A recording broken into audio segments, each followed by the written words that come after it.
First ever factory outlet Mukunda jewelleries KBHP Somajiguda Suchitra Hanamkonda Kothapet Chandanagar Khammam. Mukunda jewellers సమర్పించు Deepavali special ఎపిసోడ్కి స్వాగతం. అమ్మ, దీపావళి శుభాకాంక్షలమ్మ. మీ అందరికీ కూడానమ్మా, మీకు చూసే ప్రేక్షకులకి, ఎవరెవరైతే దీపావళి చూసుకుంటున్నారో వాళ్ళందరికీ శుభాకాంక్షలు. అమ్మ, దీపావళి అనగానే చిన్న పెద్ద ఆడ మగాన్ని తేడా లేకుండా చాలా సంతోషంగా జరుపుకునే పండుగ. అవునమ్మా. నిజం చెప్పాలంటే పిల్లలైతే వెయిట్ చేస్తారేమో దీపావళి కోసం ఎప్పుడు వస్తుందా అనేసి. ఈ పండుగ యొక్క విశిష్టత, ఈ రోజు అవలంబించాల్సిన విధి విధానాలు ఒక్కసారి మీ మాటల్లో. దీపావళి అన్న పేరులోనే ఉందమ్మా దీపాల వరుస. ఎన్నో దీపాలు పెట్టుకుంటాం, అది ప్రధానం. ఎందుకు దీపాలు పెట్టుకుంటాం? దీపం పెట్టుకుంటే వచ్చేదేమిటి? దీపం జ్యోతి పరబ్రహ్మ, దీపం సర్వతమోపహం, దీపేన సాధ్యతే సర్వం, సంధ్యాదీపం నమోస్తుతే, లేక దీపలక్ష్మి నమోస్తుతే. అవును, దీపమే పరబ్రహ్మ స్వరూపం. అందుకే మనం పూజ చేసేటప్పుడు అన్నింటినీ ఏదో ధూపమాఘ్రాపయామి అలాంటి పదాలు వాడతాం, పుష్పాన్ సమర్పయామి అంటాం. దీపం దగ్గరికి వచ్చేప్పుడు దీపారాధన చేస్తాం, దీప ఆరాధన చేస్తాం. దీపాన్నే ముందుగా మనం పూజిస్తాం. అటువంటి దీపం దేనికి సంకేతం అంటే సర్వతమోపహం, సమస్తమైన చీకట్లను పోగొడుతుంది. సమస్తమైన చీకట్లు అంటే ఏమిటి అంటే ఈ కంటికి కనపడేటటువంటి వెలుగు లేకపోతే రాత్రిపూట వచ్చే చీకటే కాదు, అజ్ఞానం, ఆ తరువాత అనారోగ్యం, దుఃఖం, బాధ, ఇలాంటి మనం వద్దనుకునేవి ఏవైతే ఉన్నాయో అవన్నీ చీకట్లే. అవును, అటువంటి చీకట్లన్నీ పోగొడుతుంది. ఎట్లా పోగొడుతుంది? ఒక్క దీపం పెడితే, అంటే చేతిలో దీపం కనుక ఉన్నట్టయితే దారి కనపడుతుంది, కనుక మనకు కావలసిన పనులు చేసుకోగలుగుతాం. జ్ఞానం అనే దీపం ఉంటే అజ్ఞానం పోతుంది, కనుక విజ్ఞానం కలుగుతుంది. అవిద్య అనేటటువంటి చీకటిని విద్య అనేటటువంటి దీపం పోగొడుతుంది. అనారోగ్యం అనేటటువంటి చీకటిని ఆరోగ్యం అనే వెలుగు పోగొడుతుంది. కనుక సమస్తమైనటువంటి చీకట్లని పోగొడుతుంది. కనుక దీపం వెలిగించటం అన్నది చాలా ప్రధానమైనది, ముఖ్యమైనటువంటిది, అందరూ సంతోషించేటటువంటిది, తప్పక చేయాల్సింది. మామూలుగా ఒక్క దీపం పెడితేనే ఇట్లా పోతే ఇన్ని దీపాలు వెలిగించుకుంటే ఎన్ని చీకట్లు పోతాయమ్మా. నిత్య పూజలో మనం ప్రతిరోజు కూడా దీపం పెడతాం. మీరు అన్నట్లుగా ఒక దీపానికే ఇన్ని విశిష్టతలు ఉంటే దీపావళి రోజు అచ్చంగా దీపాలతోనే మనం పూజ జరుపుకుంటాం కదా. దీపానికి పూజ చేస్తాం, దీపాలతో పూజ చేస్తాం. అవునమ్మా, అది దీనికి ఉన్నటువంటి ప్రాధాన్యం. ఈ రోజు అవలంబించాల్సిన విధి విధానాలు, పూజా విధానం, ముఖ్యంగా మనం లక్ష్మీదేవికి పూజ చేసుకుంటాం కదమ్మా. దీని యొక్క విశిష్టత ఏంటమ్మా? లక్ష్మీదేవి ఈనాడు ఆవిర్భవించింది పాలసముద్రం తరచినప్పుడు. అమావాస్య నాడు ఆవిర్భవించింది ఆవిడ. అందుకే అమావాస్య నాడు పుడితే అమ్మాయి అందంగా ఉంటుంది, మహాలక్ష్మి స్వరూపం అంటారు. అందుకు కనుక అమావాస్య అనేది లక్ష్మీదేవికి, అందులో ఆశ్వయుజ అమావాస్య ఇది. అంటే ఉత్తర దేశీయులు కార్తీకం అనేస్తారు, వాళ్ళకి 15 రోజుల ముందు మొదలవుతుంది కనుక. ఆశ్వయుజ అమావాస్య అన్నది అమ్మవారి పుట్టినటువంటి రోజు లక్ష్మీదేవి. అందువల్ల ఆ రోజు ఆవిడ పుట్టడమే కాదు, ఆ రోజే ఆవిడ కళ్యాణం కూడా అయింది. లక్ష్మీ కళ్యాణం కూడాను అంతే. ఎందుకు కళ్యాణం అయిందంటే ఆవిడ ఆవిర్భవించగానే అందరూ దేవకాంతలందరూ వచ్చి ఆవిడికి చక్కగా అభ్యంగన స్నానం చేయించేస్తారు. ఆ పాల సముద్రంలో ఉన్న మీగడ తెచ్చి ఒంటికి అలా చేయిస్తారన్నమాట. దిగ్గజాలు వచ్చి ఆవిడికి అభిషేకం చేస్తాయి, నీళ్లు తెస్తాయి, ఆకాశగంగ నీళ్లు, అష్టదిగ్గజాలు. అందుకే మనం చూస్తే అటు ఇటు అమ్మవారికి దిగ్గజాలు ఏనుగలు ఉన్నట్టుగా కనపడతాయి. ఆవిడికి అభిషేకం చేయడానికి నీళ్లు తీసుకొచ్చాయి. అవి ఇలా చేసి ఆవిడని అలంకరించినప్పుడు దేవతలందరూ కూడా, బా ఈవిడ నా వంక చూస్తే బాగుండు, నన్ను పెళ్లి చేసుకుంటే బాగుండు, ఇలా కోరుకున్నారు అందరూ ఆ సౌందర్యాన్ని చూసి. ఆవిడ అలా చూసింది, అందరినీ చూసి వీళ్ళెవరూ పనికిరారు అనుకుంది. విష్ణువుని చూసి ఇష్టపడి తన చేతిలో ఉన్నటువంటి సమూహంలో ఆయన కూడా ఉన్నారు, అక్కడ ఉన్నాడు. ఎందుకంటే లక్ష్మీదేవి పాలసముద్రంలోంచి ఎందుకు పుట్టాల్సి వచ్చింది? దానికి కూడా కారణం ఉంది కదా. ఏమిటి అంటే దుర్వాసో మహర్షి శపించటం వల్ల స్వర్గలక్ష్మి స్వర్గాన్ని వదిలిపెట్టి వెళ్ళిపోయి సముద్రంలో దాక్కుంది. స్వర్గంలో ఎటువంటి శోభ, కాంతి, వెలుగు లేకుండా అయిపోయినాయి. బాధపడ్డాడు, పొరపాటు చేశాడు కదా. మరి ఆయన ఇచ్చినటువంటి దండని మెడలో వేసుకోకుండా ఒక బ్రాహ్మడు మెడలో వేసుకున్న దండ నేను వేసుకుంటానా అని చెప్పి ఏనుగు మీద వేశాడు. ఆ దండ కూడా తను వేసుకున్నది కాదు, విష్ణువు తగ్గించి తెచ్చానని చెప్తే కూడా పట్టించుకోవాలా. ఒకళ్ళు వేసుకున్నది నిర్మాల్యం, నేను వేసుకుంటానా అనుకున్నాడు. కానీ నిర్మాల్యం ఎంత పవిత్రమైంది, దేవుడి దగ్గర స్వామివారి మీద నుంచి నుంచి వచ్చింది కదా. ఆ మాత్రం ఆలోచించలేదు గనక నువ్వు అహంకారంతో ఉన్నావు గనక నీ స్వర్గలక్ష్మి నిన్ను వదిలిపోతుంది అన్నాడు. మరి ఎప్పుడు అది కూడా ఉంటుందిగా. ఎప్పుడైనా సరే వీళ్ళు శాపం ఇచ్చారంటే ఒక్క క్షణమే ఉంటుంది, వాళ్ళ కోపం ఎక్కువ ఉండదు. కోపం ఎక్కువ ఉంటే వాళ్ళు అసలు ఋషులే గారు. అవునమ్మా. అప్పుడు మరి ఎప్పుడంటే లక్ష్మి ఎప్పుడైతే మళ్ళీ విష్ణువుని చేరుకుంటుందో అప్పుడు నీకు లక్ష్మి వచ్చేస్తుంది అంటాడు. అందుకని సముద్రంలో ఆవిడ దాక్కుంది, పుట్టిల్లు కదా, వీళ్ళు అక్కడ దాక్కుంది. వీళ్ళు పాల సముద్రాన్ని తరచినప్పుడు ఆవిడ ఆవిర్భవించింది విష్ణువుని. ఆవిడ అప్పుడే కదా అమృతం కూడా వచ్చింది. అమృతం, ఆ తర్వాత అమృతం, తర్వాత చంద్రుడు పుట్టాడు. మొదట లక్ష్మీదేవి. అంతకు ముందే ఐరావతం, కల్పవృక్షం, ఉచ్చైశ్రమ, కల్పవృక్షం, చింతామణి, పారిజాతం, కామధేనువులు ఇవన్నీ ముందర ఆవిర్భవించాయి. అంతకన్నా ముందు ధన్వంతరి ఆవిర్భవించాడు. ఇవన్నీ వరుసగా అయ్యి అప్పుడు ఆవిడ లక్ష్మీదేవి ఆవిర్భవించింది. అందువల్ల లక్ష్మికి చాలా ప్రీతిపాత్రమైనటువంటి రోజు లక్ష్మి యొక్క జయంతిగా మనం చెప్పుకుంటూ ఉంటాం. ఆ రోజు వివాహం కూడా జరిగిందమ్మా. అప్పుడు అయిపోయింది, ఆవిడ చేపట్టింది అంతే, కళ్యాణం మనం చేయడం కాదు. ఆయన మెడలో దండ వేసింది, అయిపోయింది, వెళ్ళింది. అక్కడి నుంచి ఆవిడ తన వాహనం ఎక్కి విహారానికి బయలుదేరింది. అమ్మవారి యొక్క వాహనం గుడ్లగూబ. గుడ్లగూబకి పగలు కళ్ళు కనిపించవు కనుక అందుకే దీపం పెట్టాక చీకటి పడ్డాక మనం అమ్మవారికి పూజ చేస్తాం, మన ఇంటికి వస్తుంది. కానీ ఈ కథ నేను మొట్టమొదటిగా వింటున్నానమ్మా. జనరల్ గా మేము అంటే మా అందరికి తెలిసిన కథ ఏంటంటే కృష్ణుడు యుద్ధానికి వెళ్ళటం, తర్వాత సత్యభామ రాక్షసుని వధించటం, ఇదంతా జరిగింది. కాక ఇది కూడా జరిగింది, ఇది జరగపోలా. ఇది కాక నరకాసుర వధ కూడా కారణం. ఈ రోజున అనేకమైన సత్కార్యాలు జరిగాయి, మంచి పనులు. అందులో ఇదొకటి, లక్ష్మీదేవి ఆవిర్భావం. మరి లక్ష్మీ పూజ ఎందుకు చేస్తారు? అవును, ఇది కారణం. లక్ష్మీ పూజ ఎందుకు చేయాలన్న దానికి చెప్పాను ఇది. అదేనమ్మా. సో గుడ్లగూబ ఆవిడ వాహనం కాబట్టి పగలంతా కనిపించదు కాబట్టి సాయంత్రం మనం విహారానికి బయలుదేరింది. తర్వాత అందుకే మనం రాత్రిపూట పూజ చేస్తాం ఆవిడికి. ఇంట్లో దీపాలు వెలిగించుకుంటే లక్ష్మి ఉంటానని చెప్పినటువంటి స్థానాల్లో దీపాలు ఒకటి. అందులో ముఖ్యంగా ఆవు నెయ్యితో వెలిగించిన దీపం. ఈనాడు తప్పనిసరిగా ఆవు నెయ్యి దీపాలు పెట్టుకుంటారు చాలా మంది. ఆవు నెయ్యి దొరకని సందర్భంలో నువ్వుల నూనె దీపం వేరేవి పెట్టరు, వేరేవి పెట్టకూడదు. ఈ నెలంతా కూడా నువ్వుల నూనె దీపమే పెట్టాలి. మట్టి ప్రమిదల్లో పెట్టుకుంటాం కదమ్మా. మట్టి ప్రమిదలు పెట్టుకోవచ్చు, అంటే బయట పెట్టేవి, లోపల పెట్టుకునే వాటిల్లో మనకు ఉండేటటువంటి ఎన్ని రకాల ప్రమిదలు ఉంటే అన్నిట్లోనూ పెట్టుకుంటాం. ఇది అందుకని ఆ సాయంకాలం పూజ చేయడంలో ఉన్న విశేషం ఇది. ఈనాడు లక్ష్మీ పూజ చేస్తారు. అయితే ఈ వ్యాపారస్తులు ఈ రోజు పుస్తకాలు మార్చుకుంటారు కనుక వాళ్ళు రాత్రి చేసినా మనం మామూలుగా పగలు చేసుకుంటాం, లక్ష్మీనారాయణ పూజ చేసుకుంటాం దీపావళి నాడు. దీంతో పాటుగా మరి కృష్ణుడి కథ కూడా చెప్పాలంటే, నరకాసురుడు ఉన్నాడు. నరకాసురుడు ప్రస్తుతం మనకు ఉన్నటువంటి కామరూప దేశం అంటామే, అస్సాం, అక్కడ రాజు బాగానే పరిపాలిస్తున్నాడు. కానీ కొన్ని రకాల చెడ్డ స్నేహాల వల్ల రాక్షస అంశ కూడా ఉంది గనక తన కలకాలం బతికుండాలని చెప్పి తాంత్రిక పూజలు చేయాలనుకుంటే ఎన్ని వేల మందో రాజకుమారులని రాజకుమార్తెల్ని బలి ఇస్తే కామాఖ్యాదేవి అనుగ్రహిస్తుంది అని చెప్తే రాజకుమార్తెల్ని తీసుకెళ్ళి చెరసాల్లో బంధించాడు. ఒక్కసారి ఇవ్వాలి, మళ్ళీ రోజుకోసారిగా, రోజుకొకళ్ళు కాకుండా ఒకేసారి ఇంతమందికి బలి ఇచ్చినట్టయితే అదేదో వాళ్ళ కోరికలు రాక్షసుల కోరికలు ఒకేలా ఉంటాయి కదా, అలా అని. ఇది తాంత్రికం. కామాఖ్య ఇప్పటికి కూడా కొంత తాంత్రిక నడుస్తూ ఉంటుంది మా కామాఖ్యలో. అక్కడ అలాంటిది కృష్ణుడు తాను నరకాసురుని సంహరించడానికి బయలుదేరుతుంటే సత్యభామ నేను కూడా వస్తానంది. ఎందుకు యుద్ధభూమికి అన్నాడు. ఏం లేదు, నేను అక్కడ నువ్వు యుద్ధం చేస్తుంటే చూసి ప్రత్యక్షంగా యుద్ధాన్ని నేను అందరికీ చెప్తా. మిగిలిన చోట్ల మామూలుగా ఎట్లా ఉంటుంది, ఇంత గొప్పగా రాక్షసుని సంహరించాడు అని చెప్పుకోవాలి. ఇప్పుడు అట్లా కాదుగా, నేనే చెప్తాను సంహరించాడు నా కళ్ళతో చూశానని.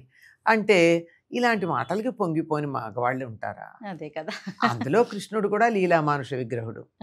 సరే బయలుదేరాడు, ఆవిడ కూడా వచ్చింది. ఈయన బయలుదేరంగానే దేవతల కార్యం కదా, అందుకని చెప్పి ఇంద్రుడు గరుత్మంతుడికి చెప్తే గరుత్మంతుడు వచ్చాడు. గరుత్మంతుడిని ఎక్కే వెళ్ళాడు, ముందర మురాసురుని సంహరించాడు. అతడికి 80,000 మంది అనుకుంటా అతడి సైన్యం, వాళ్ళందరినీ సంహరించి లోపలికి వెళ్ళాక అక్కడ నరకుడు వచ్చాడు. నరకుడు బాణం వేసినప్పుడు వచ్చి అది నుదుటున తగిలి కృష్ణుడు కొద్దిగా అలా సొమ్మసిల్లాడు. సొమ్మసిల్లి వెంటనే ఆవిడ కంగారు పడుతున్న ఆవిడతో చెప్తాడు, నువ్వు ఎప్పుడు అంటావు కదా నేను కూడా యుద్ధం చేస్తాను, సరదా పడతావు, తీసుకో విల్లు తీసుకో యుద్ధం చెయ్యి అన్నాడు. కృష్ణ భగవానుడే ఆదేశించారు, అనుమతించాడు. అటు పక్కన నరకుడి మీద కోపంగా చూస్తోంది, కృష్ణుడి వైపు ప్రేమ చూపిస్తోంది. అంటే 2 రకాలుగా చూడగలగడం అన్నది ఆడవాళ్ళకే చేతనవుతుందండి. ఒకేసారి రెండేమిటి, ఇళ్లలో 10 రకాలుగా చూస్తామ్మా. అవునమ్మా, తప్పదు కదా, తప్పదు. అలా అటు చూస్తోంది, ఇటు చూస్తోంది.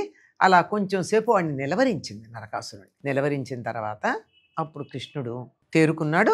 తన విల్లు తను తీసుకుని నరకాసురుడిని సంహరించాడు. ఇది జరిగింది ఆశ్వయుజ కృష్ణ చతుర్దశి నాడు. అది జరగంగానే ఇహ మర్నాడు అందరూ సంతోషపడిపోయారు.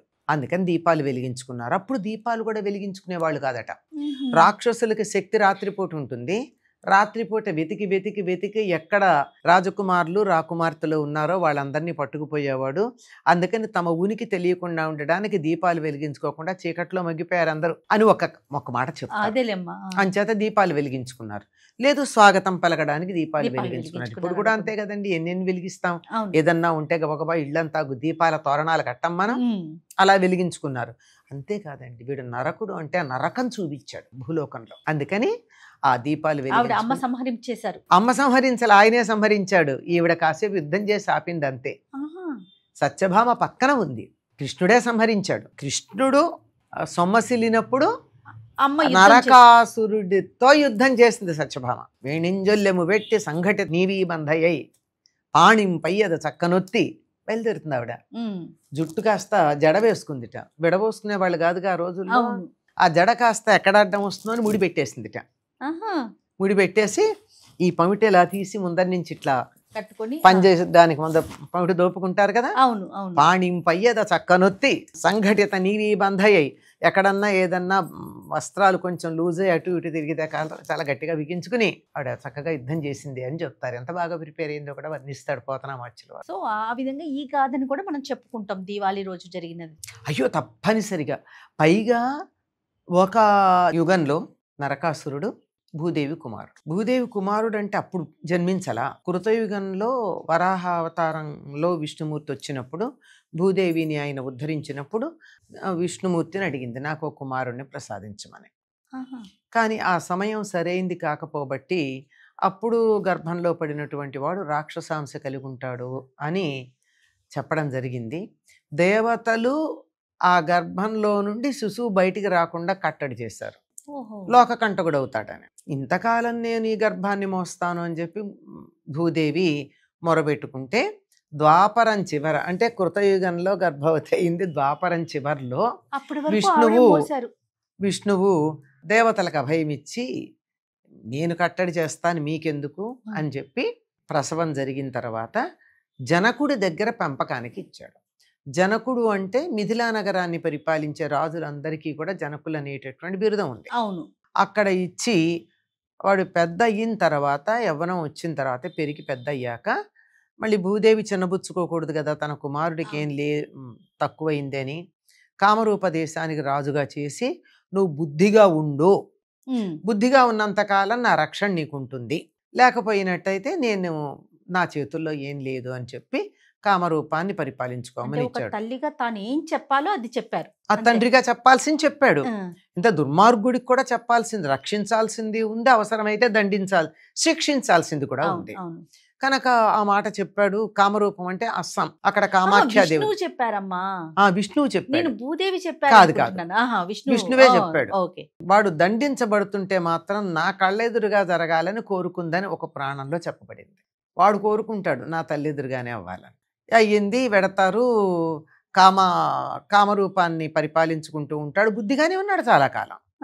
తర్వాత రాక్షస ప్రవృత్తి, ఇతరుల యొక్క ప్రేరణ వల్ల తను కలకాలం జీవించి ఉండాలి అనేటటువంటి కోరికతో తాంత్రికంగా చేయాలనుకుంటే అనేక మంది రాజకుమార్తెలు కన్యలయ్యి ఉండాలి, పైగా వాళ్ళందరినీ ఒక్కసారిగా బలి ఇవ్వాలి అంటే వీడు సేకరించుకొచ్చి దాచిపెడుతూ ఉన్నాడు. సంగతి తెలిసినటువంటి దేవతలు కృష్ణున్నప్పటికి ద్వాపరం వచ్చేసింది, ద్వాపరం చివరకు వచ్చేసారు. అంటే ఇంతకాలం పరిపాలన చేశాడు.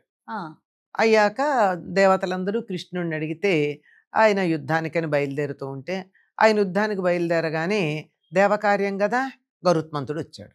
గరుత్మంతుడిని అధిరోహించి బయలుదేరుతూ ఉంటే సత్యభామాదేవి నేను కూడా వస్తానంది. ఎందుకు, నేను నిన్ను వదిలిపెట్టి ఉండలేనంది.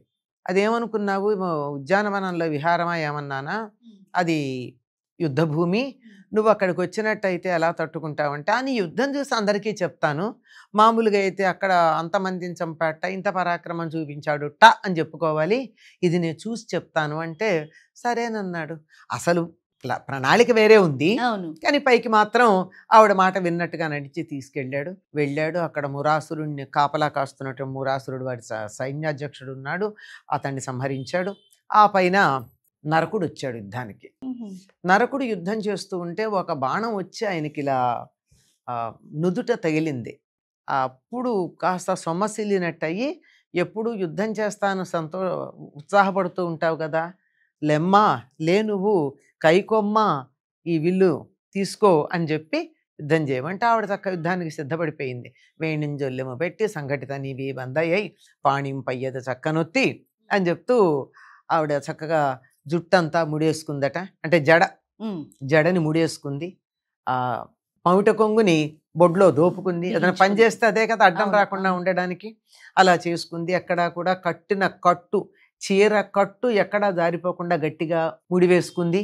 ఎడం చేత్తో విల్లు పట్టుకుంది, కుడి చేత్తో ఇలా బాణాలు తీసింది. ఎలా ఉందిట అంటే ఆవిడ చుట్టూతా ఈ విల్లు చంద్రుడు చుట్టూతా పరివేషంలాగా ఉందిట. ఆవిడ ముఖమేమో చంద్రబింబంలాగా, దాని చుట్టూతా గుడి కడుతుంది కదా చంద్రుడి చుట్టూతా, అట్లా ఉందిట. అలా వాడి మీద బాణాలు వేస్తోంది. వాడి మీదేమో కరకు బాణాలు వేస్తోంది, ఇటేమో కృష్ణుడి మీద మన్మథ బాణాలు ఇస్తోంది. అలా వాడిని కఠినంగా చూస్తోంది, ఈయన ప్రేమగా చూస్తోంది. ఇలా చేయగలిగడం ఒక స్త్రీలకే సాధ్యం అనుకుంటా. అంతేనమ్మా. అట్లా చూస్తుంది. ఈ లోపల ఆయన సొమ్మసిల్లినటువంటి కృష్ణుడు లేస్తాడు, లేచి తానే యుద్ధం చేసి నరకాసురుణ్ణి సంహరించడం జరుగుతుందన్నమాట. అప్పుడు వాళ్ళందరూ వచ్చి రాజకుమార్తెల్ని రాజకుమారుల్ని విడిపిస్తాడు. అక్కడ ఉన్నటువంటి ధనరాశులన్నీ కూడా ఓడల్లో ఎక్కించి రాజకుమారులకి రాజకుమార్తెలకి ఇచ్చి పంపిస్తే, రాజకుమార్తెలు మేము వెళ్ళము మా రాజ్యాలకి అని అందరికీ కూడా ఒక్కసారిగా కృష్ణుడిని చూస్తే మన్మథ భావం కలిగిందట. 16,100 మంది ఉన్నారు వీళ్ళు. అప్పుడు వీళ్ళందరినీ అక్కడ అస్సాం ఎక్కడుందో తెలుసు కదా మీకు, ఇదంతా తిరిగి భారతదేశానికి ఇట్లా తిరిగి ఇటు నుంచి తిరిగి ఇటు వస్తే గానీ ఇటు ద్వారక రాదు. ఓడలు ఎక్కించి పంపించాడు ఇంతమందిని ద్వారకకి. వీళ్ళందరూ వెడితే దేవకీదేవి యొక్క అంతఃపురంలో ఉన్నారు వీళ్ళు ఇంతమంది. అందరినీ ఆవిడ ఆదరించింది. ఆవిడ సమ్మతితో తర్వాత ఎప్పుడో వివాహం చేసుకుని అందరినీ ఒకే ముహూర్తంలో. అంచేత కృష్ణుడికి భార్యలు 16,000 మంది గోపికలు కాదమ్మా, 16,108 మంది భార్యలు, అందరూ రాజకుమార్తెలు వాళ్లే. గోపికలు వేరు, ఈ రాజకుమార్తెలు వేరు. మళ్ళీ తను గరుత్మంతుడిని ఎక్కి ద్వారకా నగరానికి ఇటు నుంచి ఇలా వెళ్ళిపోవచ్చు కదా, వెళ్ళిపోయాడు. ఎప్పుడైతే నరకాసురుడు సంహరించబడ్డాడో అందరూ సంతోషంగా దీపాలు వెలిగించుకున్నారు. ఎందుకు అంటే అతడు ఎక్కడ తమ పిల్లల్ని పట్టుకెళ్ళిపోతారో అని దీపాలు వెలిగించుకునేవాళ్ళు కాదు. ఎందుకని, రాత్రిపూట రాక్షసులకి శక్తి ఎక్కువ. అందుకని రాత్రిపూట వచ్చి అక్కడ పట్టుకెడతాడని దీపాలు వెలిగించుకోకుండా ఉన్నారు, చీకట్లోనే ఉండేవారు. వాడు చచ్చిపోయాడు కదా అని ఆనందంగా దీపాలు వెలిగించుకున్నారు అని చెప్తారు. ఇది ఒకటైతే, నరకుణ్ణి చంపిన రోజుని మాత్రమే కాదండి, ఇది నరకం చూపించాడండి అందరికి, ప్రజలకి. దీపాలు వెలిగించుకోకుండా చీకట్లో ఉన్నారంటే అది నరకం కాదా? అంతకన్నానా. అందుకని ఆనందంగా దీపావళి నాడు, నరకుడు వాడు చతుర్దశి నాడు చనిపోతే దీపావళి నాడు చక్కగా దీపాలు వెలిగించుకుని ఆనందంగా సంతోషంగా గడుపుకున్నారు. చాలా సంతోషం అమ్మా. అంటే దీపావళి పండుగతో పాటు పురాతన గాథలను కూడా తెలుసుకునే, మరి ఒక గాథ లేనిదే మనకు పండగ రాదు. ప్రతి పండగ వెనకాల ఒక గాథ, కానీ దీపావళి వెనకాల బోలెడు గాథలు ఉన్నాయని చెప్తారు. దేవతలకు సంబంధించింది ఉంది, ఇక్కడ భూలోకానికి సంబంధించింది ఉంది, సిక్కులకు సంబంధించింది ఉంది, ఇట్లా అన్ని మత సంప్రదాయాలకు సంబంధించిన వాళ్ళకి సంబంధించిన ఒకనొక అద్భుతమైనటువంటి సంతోషకరమైన విషయం దీపావళి పండుగ, మనం చూసుకునే దీపావళి పండుగ రోజున ఉంది. చాలా సంతోషం అమ్మా. మరొక్కసారి మీకు దీపావళి శుభాకాంక్షలు. అందరికీనమ్మా, అందరికీ కూడా అన్ని రకాలైనటువంటి చీకట్లు పోయి అన్ని రకాలైన వెలుగులు కలగాలని ఆ లక్ష్మీదేవిని ప్రార్థిస్తూ స్వస్తి.